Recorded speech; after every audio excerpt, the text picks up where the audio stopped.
अमीर शांति और गरीब सुमित्रा के दरवाजे पर आज उनकी बहुएं अपनी हैसियत के हिसाब से गाड़ी से उतरती हैं, जिसके बाद दोनों ही सास अपनी अपनी बहू को अपने चौखट पर खड़ा कर देती हैं। बहू तू बस अब यही दरवाजे पर रहना, मैं अपने हाथों से पहले तेरा गृह प्रवेश करूंगी। बहू माफ करना, तुझे अपने ससुराल में आते ही गरीबों को देखना पड़ा, पर क्या करें, हमारे सामने ये गरीब सब्जी वाले जाते ही नहीं। इस तरह शांति अपनी बहू के आते ही गरीब सब्जी बेचने वाली सुमित्रा को सुनाने लगती है। इसी तरह कुछ दिन बीत जाते हैं और एक दिन जब सुरभि घर के बाहर अपनी सास के साथ सब्जियां लगा रही होती है, तभी वो दोनों देखती हैं कि उसकी अमीर पड़ोसन अपनी बहू के साथ कुछ भारी बड़े बैग लेकर बाहर आ रही है और गाड़ी में रखवाते हुए उन्हें सुना रही है। माँ जी, आप तो वर्ल्ड की बेस्ट सास हो, आपने हमें इतना अच्छा हनीमून पैकेज जो दिया, मैंने तो उम्मीद नहीं की थी। ऐसे कैसे नहीं देती बहू, मेरा सपना था कि मैं अपनी इकलौती बहू को हनीमून पर भेजूं, वो भी अपने पसंद की जगह पर। अब तुम दोनों जा ही रहे हो तो महीने भर रह कर आना।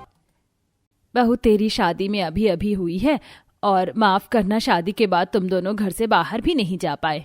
तो क्या हुआ माँ जी, हमारा पूरा परिवार एक साथ है, मेरे लिए यही काफी है। जहां सुरभि अपनी सास के साथ सब्जी ठीक करने में लगी होती है, तो वहीं पर प्यार से शांति अपनी बहू को हनीमून के लिए भेजती है। समय यूं ही बीतता है और एक दिन जब दोनों सास बहू घर के बाहर बैठकर सब्जियां बेच रही होती हैं, तभी उनकी नजर एक कार पर पड़ती है और वो देखती हैं कि शीतल गाड़ी से उतर रही है और वो अपने साथ काफी सारे गिफ्ट भी लेकर आई है। अरे बहू, इतने सारे गिफ्ट की क्या जरूरत थी? ऐसे कैसे जरूरत नहीं थी माँ जी, आपने हमारा इतना अच्छा हनीमून पैकेज बुक किया था, हमें तो मजा ही आ गया, इसलिए हम वहाँ से आपके लिए इतने सारे गिफ्ट लेकर आए हैं। अब मैं गरीब बहू की तरह तो नहीं हूँ ना कि बस सब्जियां ही ठीक करती रहूं। आपने मेरा इतना अच्छा सोचा तो मैं भी तो आपके लिए कुछ अच्छा ही सोचूंगी ना। एक बार फिर शीतल और शांति गरीब सास बहू को सुनाती हैं। ये सुन उन दोनों को ही अपनी गरीबी पर अफसोस होता है। समय यूं ही बीतता है और एक दिन, माँ आप तो जानती हैं मुझे थोड़ी बहुत सिलाई आती है और गांव में एक फॉर्म भरा जा रहा है फैशन डिजाइनर के और टेस्ट भी हो रहा है। अगर मैंने टेस्ट पास कर लिया तो जो मैं डिजाइनर कोर्स करूंगी उसका आधा खर्चा सरकार उठाएगी। माफ करना काजल, तू मेरी बहन है, पर हम सब्जी बेचने वाले लोग इतने बड़े सपने नहीं देख सकते। तू भूल जा जो तूने सोचा है। किसने कहा कि गरीब सपने नहीं देख सकते? अगर मेरी नंद चाहती है कि वो फैशन डिजाइनर बने तो मैं उसका साथ दूंगी। मैंने कुछ पैसे जोड़े थे, कम पड़े तो मैं लगाऊंगी पैसे, और जैसे माँ जी सब्जी बेचती हैं अब से मैं भी वैसे ही सब्जी बेचूंगी। सुरभि अपनी नंद का इसमें पूरा साथ देती है। काजल भी काफी मेहनत करती है और टेस्ट पास कर लेती है, जिसके बाद सुरभि अपनी सारी सेविंग्स अपनी नंद को दे देती है। समय यूं ही बीतता है और एक दिन जब सास घर के बाहर सब्जी निकाल रही होती है और बेटा रेडी लेकर सब्जी बेचने के लिए जा रहा होता है और काजल इंस्टीट्यूट जा रही होती है, तो ये नजारा देखकर शांति गरीब परिवार का फिर से मजाक बनाती है। बहू देख रही है, सास बहू पति मिलकर सब्जियां बेचकर घर चलाते हैं और बेटी डिजाइनर बनने के सपने देख रही है। तो इसमें आपको क्या दिक्कत हो रही है आंटी जी? अरे रही मेरी फैशन डिजाइनर बनने की बात, तो क्या सब्जी बेचने वाले की बेटी डिजाइनर नहीं बन सकती? सब्जी बेचने वाले की बेटी हो, औकात में रहकर बात करो हमसे। चलिए माँ जी, इन गरीबों के तो मुंह नहीं लगना चाहिए।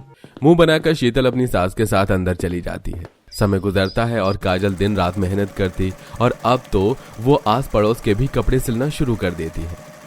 अरे वाह बेटिया, तुमने मेरी बेटी का फ्रॉक तो बहुत अच्छा सिला है, उसे बहुत पसंद आया। ये लो फ्रॉक के पैसे।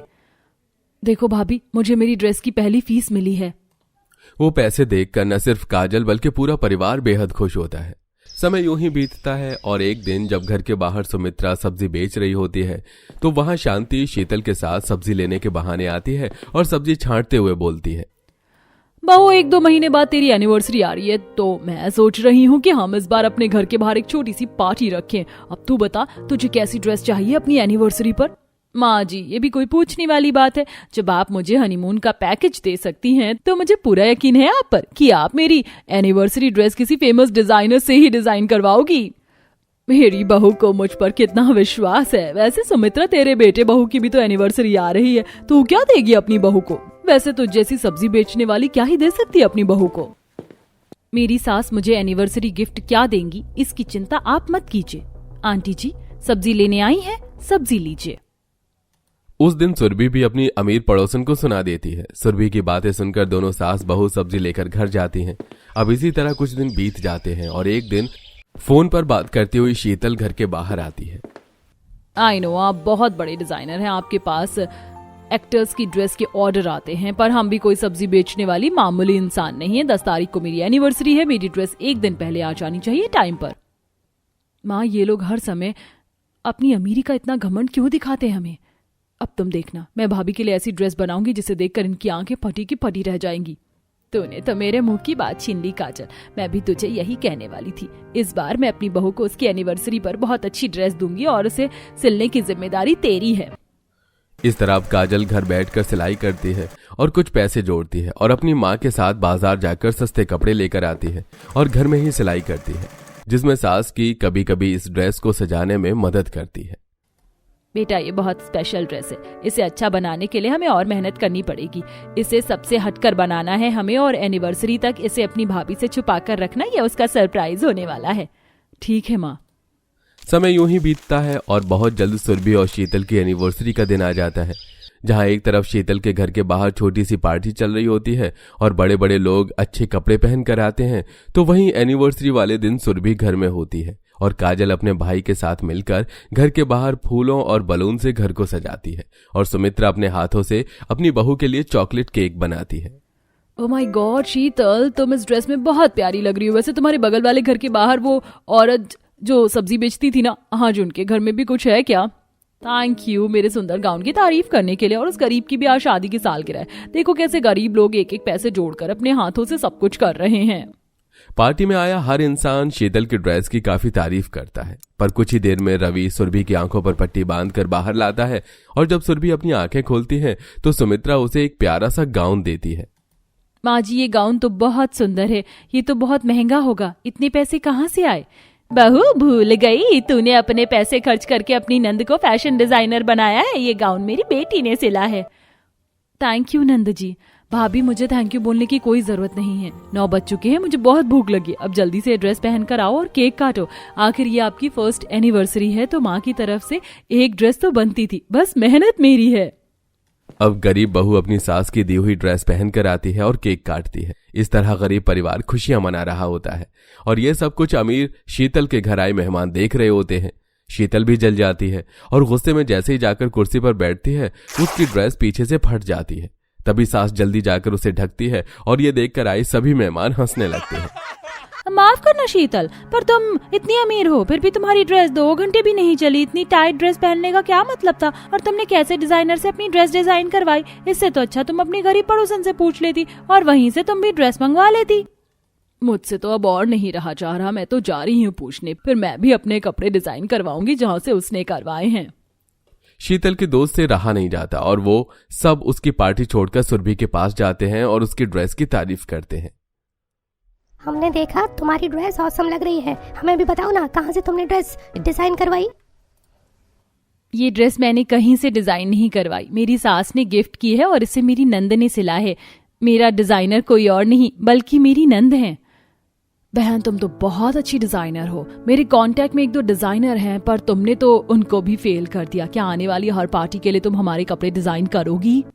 इस तरह उस दिन न सिर्फ सुमित्रा अपनी बहू को उसकी सालगिरह पर एक अच्छी ड्रेस देती है, बल्कि सुरभि की सूझबूझ से उसकी नंद फैशन डिजाइनर बन जाती है और उस दिन से काजल के पास काम आने लगता है। और ये सब कुछ देखकर अमीर सास बहू बस खड़ी खड़ी जलती रह जाती है। मोहतरमा मीरव शेख, क्या आपको वलद असान वसीम अब्दुल्ला के साथ निकाह कबूल है?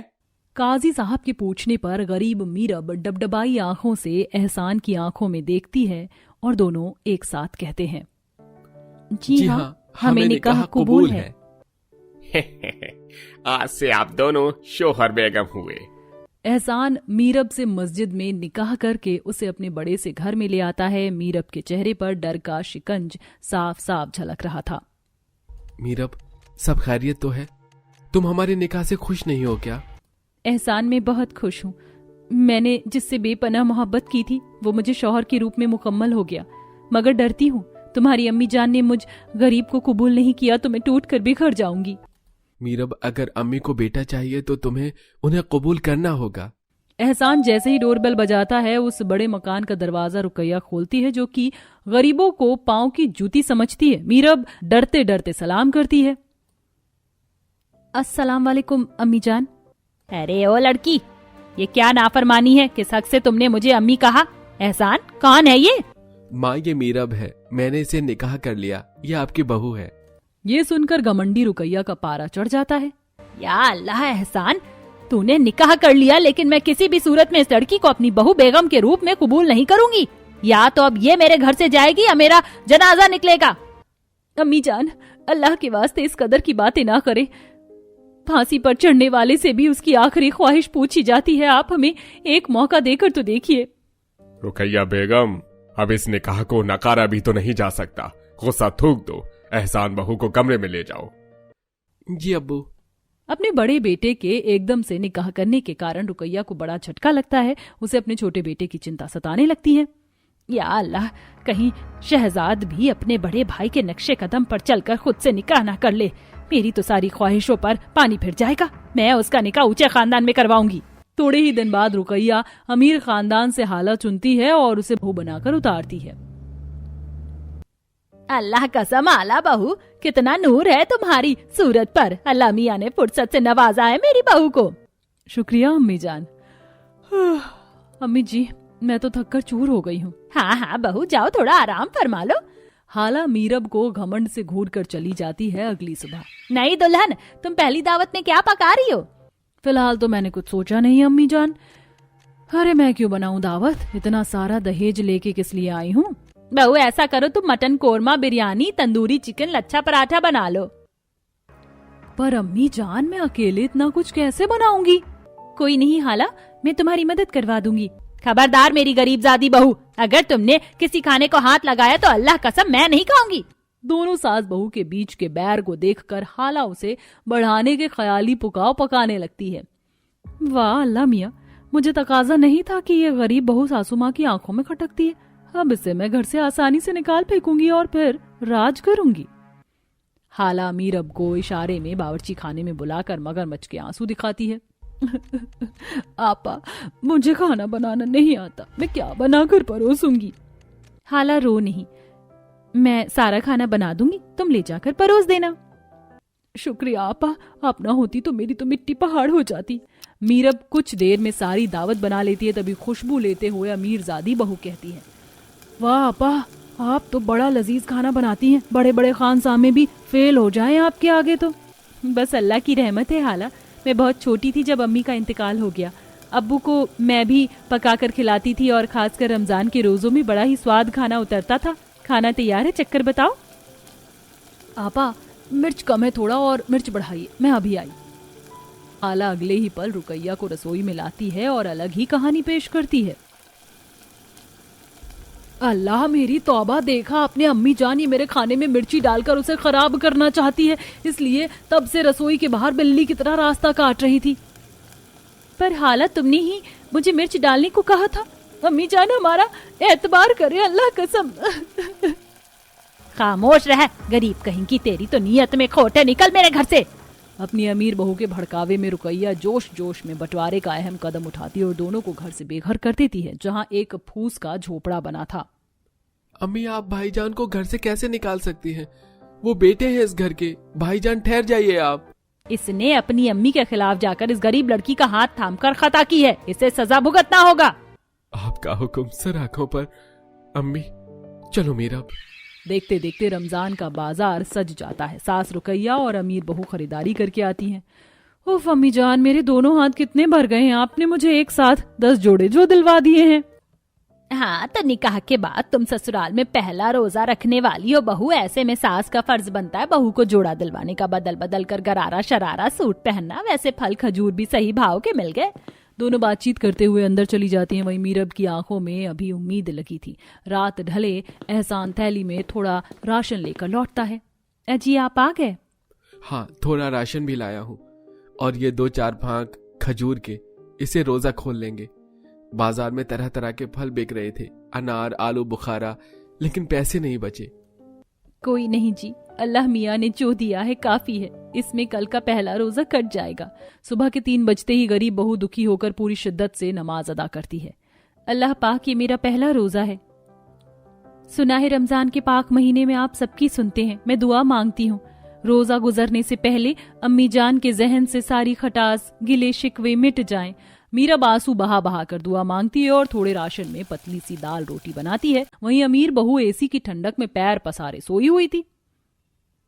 अल्लाह मेरी तौबा, हाला बहू तुम्हें वक्त का तकाजा नहीं है, सहरी बनाना है, तुम्हारा पहला रोजा है, चलो उठ जाओ।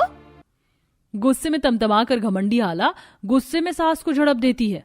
उफ, क्या है अम्मी जान, सुबह सुबह अच्छी खासी नींद के बीच में कबाब में हड्डी बन गई, जाइए यहाँ से। हाला का बर्ताव देखकर सास टूटे दिल से रोते हुए रसोई में आ जाती है।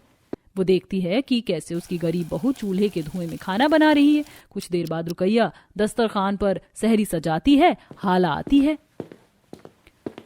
अस्सलाम वालेकुम अम्मी जान, अब्बू जान, अरे वाह क्या लजीज दावत बनी है, मेरे तो मुंह में पानी आ रहा है। हाला बिना दुआ पढ़े खाने पर टूट पड़ती है, जिस पर रुकैया खफा मिजाज से बोलती है, या अल्लाह, हाला बहू ये क्या गुस्ताखी है, बिना दुआ पढ़े तुम खबीज की तरह खाने लगी। आज रमजान का पहला रोजा था, या अल्लाह माफ करना।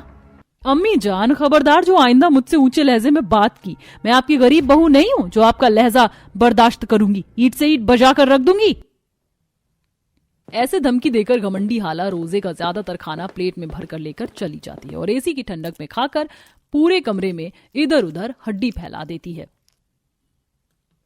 उफ, ये दावत तो ज्यादा ही भारी पड़ गई, लगता है पहला रोजा लग गया। जल्दी उठ गई थी ना, इसलिए सो जाती हूँ। हाला ठूस ठूस कर खाकर एसी में फिर से सो जाती है। जाने दो बेगम, चलो सहरी शुरू करते हैं। वैसे बड़ी बहू और एहसान का भी पहला रोजा है, इससे थोड़ा उन्हें भी दे आओ। बेटे के मुंह में रुकैया प्लेट भरकर खजूर, अनार, घी लगी चपाती, चिकन सब लेके गरीब बहू के पास आती है।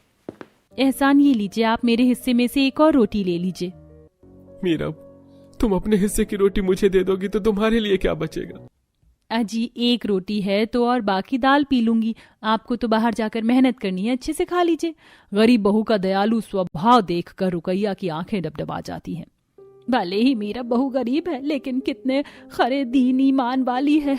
अपने मुंह करने वाला भी जो दूसरों को खिला दे, ऐसी बहू नसीब से मिलती है और मैंने उसकी ही बेकदरी की। अम्मी जान, आप यहाँ आइए ना अंदर। हाँ, वो मैं रोजे का खाना लेकर आई हूँ, दोनों खा लेना। रुकैया अपने आंसू रोकते हुए वापस आ जाती है। इसी तरह जहां अमीर बहू के रोजे दिन रात बढ़िया बढ़िया दावत खाकर गुजरते, गरीब बहू दिन भर दुआएं मांगती, तब जाकर एहसान 2 वक्त की रोटी कमा कर लाता था, जिससे दोनों रूखा सूखा खाकर रोजा खोलते। फिर एक दिन एक फकीर आता है। अल्लाह के नाम से कुछ दे दो बेटी। हाला आग बबूला होकर बाहर आती है। क्या है बूढ़े मियाँ, क्यों हल्ला मचा रखा है? अल्लाह के वास्ते इस फकीर को कुछ दे दो बेटी। रोजे के महीने में किसी रकीब का पेट भरोगी तो अल्लाह तुम्हें बरकत देगा। एक फूटी कौड़ी नहीं मिलेगी तुमको, तुम जैसे फकीर चंद को मैं अच्छे से समझती हूँ। अरे हाथ पैर सही सलामत हैं तुम्हारे, तो कमा कर खा लो। फकीर उसके दरवाजे से मीरब के पास आता है। वह थोड़े में भी फकीर की झोली भरती है। फकीर बाबा, दुआ कीजिएगा कि मेरी अम्मी जान अब्बू जान सलामत रहें, मुझे कुछ नहीं चाहिए। अल्लाह मियाँ तुम्हारी मुराद पूरी करे बेटी। फकीर ये कहकर चले जाते हैं। तभी पीछे खैरात लेकर खड़ी सास ये सब सुन लेती है। बहू मुझे माफ कर दे, मैंने तुझ जैसे हीरे की कदर नहीं की, इसलिए अल्लाह ने मुझे हाला बहू से ठोकर खिलाया। चल अपने घर चल, मैं तुझे लेने आई हूँ। आखिर मीरब के सच्चे दिल से रखे रोजों का फल उसे मिलता है। रुकैया अपनी गरीब बहू को स्वीकार लेती है और वहीं हाला सबके मन से उतर जाती है।